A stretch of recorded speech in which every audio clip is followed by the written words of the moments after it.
Okay guys, got a real simple maintenance repair here for you. Got a 2009 Chevrolet Cobalt, and as you can see, the passenger side headlight is out. So we're going to go through what it takes to repair that. It's a pretty simple repair. We're going to go over and have to remove the headlight assembly here. We're going to take out these two 10mm bolts here and here. First I'm going to go shut the headlight switch off, and then we'll come back and pick it up with removing the headlight assembly. Remove these two bolts like I was mentioning before, these two 10mm bolts. And that will allow us to remove the headlight assembly without messing up the headlight alignment. So that's one. Just be careful when you do the left-hand side one because you're real close to the paint finish on the fender. I like to just get it started and then do it by hand.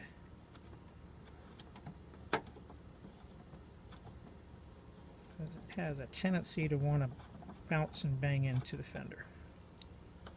Okay. Just going to sit this guy right there, this guy right there. Now we're going to have to get this guy out enough to change the bulb. There's a little clip underneath. It's just like molded into the front bumper, so you just kind of have to bend the bumper a little bit as you work it out.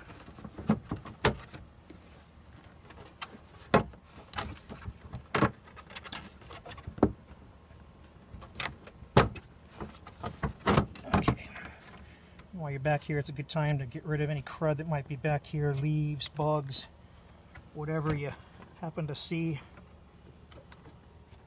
Alright, so we're going to undo our connection. And we're going to remove this guy that holds the bulb by just unscrewing it. This little housing comes off. I'm just going to gently set it down here on the fender while I open up a pack of our new bulbs. It's a 9007 type bulb. It's got a couple of Sylvanias here. What you don't want to do is you don't want to touch these halogen bulbs on the glass. Sometimes I just wear gloves. This time I'm just going to use a clean rag. Remove the old one.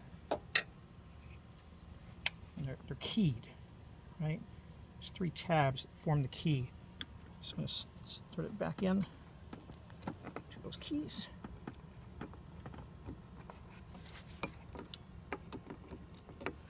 It's got a new gasket in there, so it's not going to go in real easy the first time. So now, just looking for where I put this guy. Got a little leaf in there. Get him out. This is our locking ring. Our locking ring's back in. Reconnect our wiring harness. Now before we put the whole thing back in, we're going to kind of just get him in a nice snug spot. And we're going to go back and retest. So let me walk over and turn the headlight switch back on, and we'll come back and see if it works. We're in good shape. Both of them work. I'm going to work this guy back into the wheel housing behind the bumper here and tighten those two bolts back in. And that repair is all done. So let me go ahead and get into a better position and put the camera off the side, and you can see that part, and then we'll wrap it up. So let's reposition this back in. So I'm going to get it on this side of the bumper first.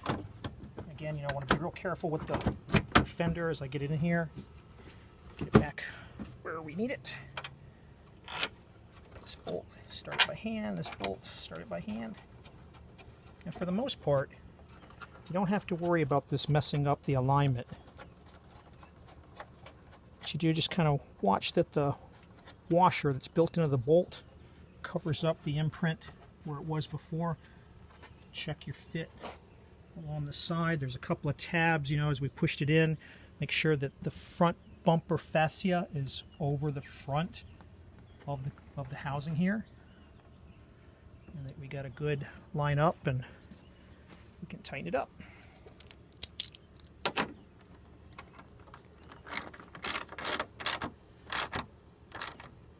Get it snug, not over tightened.